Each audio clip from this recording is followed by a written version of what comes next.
Jai Hind everyone, I welcome you all again in Colonel Roy Defense Academy's MCQ series, and today is the part 2 of the set of questions from the subject Indian Polity. So the first question is, which act laid foundation of central administration? Okay, so it is talking about centralization.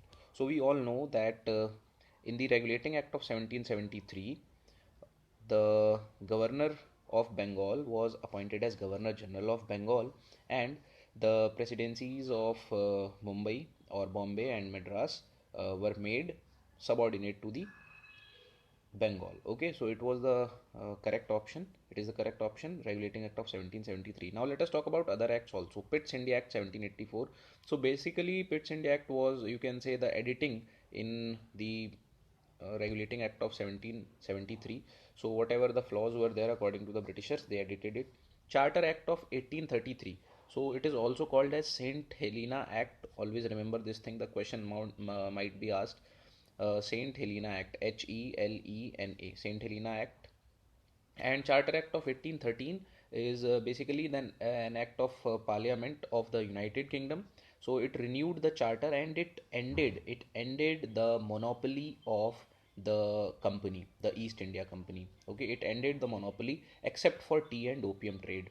Okay, so this is an important question. So the correct answer over here is Regulating Act of 1773. Fine. Next question, which plan is also called as 3rd June plan? Okay, so 3rd June plan. So we all know that on 3rd June the British Parliament had announced that it would give the freedom to India, and it is the Mountbatten plan. Okay, so Wavell plan, you all know it is related with the Simla Conference 1945. Cabinet mission plan, it established the interim government, and Cripps mission was to get the support of Indians in the war efforts by the United Kingdom.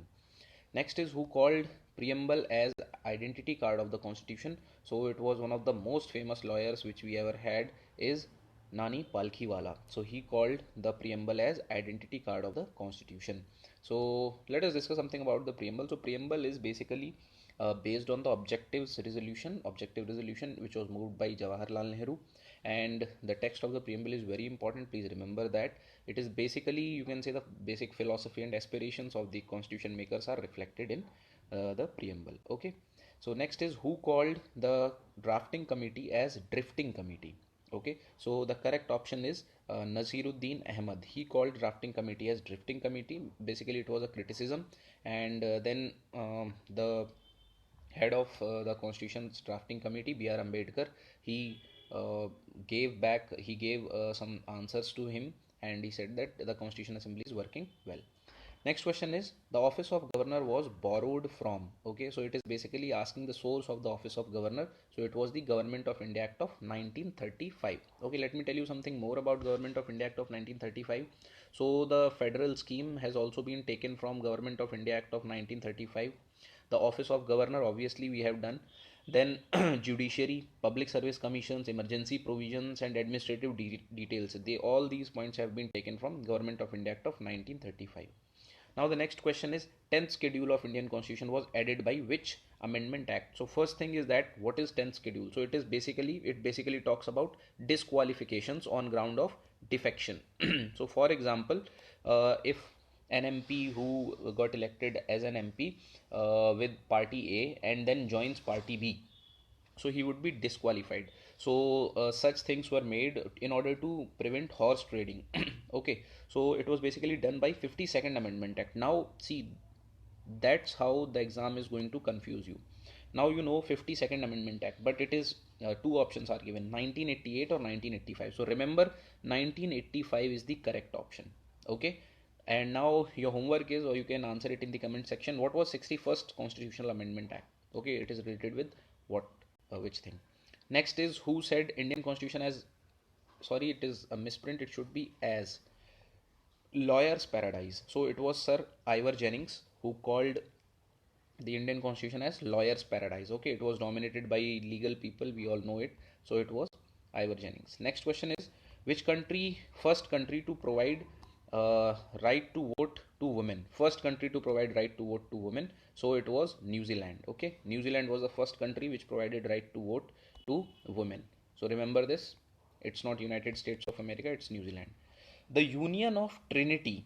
doesn't include. So it might be a new term for you, but remember that it is also related with, or it is also called as Ambedkar's warning. So Bhimrao Ambedkar, he said that there might be some things which might disturb the constitution and its spirit. So the Union of Trinity does not include. So he basically talked about liberty, equality, fraternity, and in that he did not talk about integrity. So does not include. So A is the correct option. A is the correct option over here.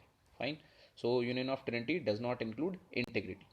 Next is the United Provinces was renamed Uttar Pradesh. Okay, so it was United Provinces of Awadh and Agra, and it was renamed as Uttar Pradesh in 1950. So the largest populated state of India. And can you answer me about the expressways which are in service or are under construction, would be in service shortly in Uttar Pradesh? Next question is, which of the following was not union territory in 1956? Okay, so remember this thing that in 1956 we had 6 union territories. So we had Andaman and Nicobar, we had Delhi, we had Manipur, Tripura, Himachal Pradesh, Lakshadweep, Minicoy, and Amindivi Island. So Himachal Pradesh is here, we have Tripura, we have Manipur, and Nagaland was not there. So Nagaland was not a union territory.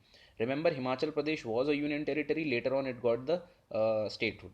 Okay, next is in IR Kolho case. So basically there are some cases which set benchmark, and the Supreme Court generally interprets them and gives some solid decisions, and means clears a lot of confusion. So IR Coelho case, the Supreme Court stated that no blanket immunity to ninth schedule from judicial review. So a bit of information about ninth schedule. So ninth schedule is basically such a power, you can say it, is given to the executive, that if something is put in the ninth schedule, then it is exempted from the judicial review. Judicial review is again that tool which ensures that constitution remains the supreme, because if for example any government is in power and it passes a law or makes an act or takes any executive decision which is against the spirit of the constitution, then Supreme Court would nullify it. This is called as judicial review. Next question is, which directive principle is newest, okay, added recently? So the correct option is Article 43B, and Article 43B is related with the it was added by the 97th Constitutional Amendment Act. Okay, and it related with the cooperative society. So in the last set of questions we have done this thing, cooperative societies. So it is the newest directive principle, relates with the cooperative societies. Okay. Next is chairman of 15th Finance Commission. So he is Nand Kishore Singh or NK Singh.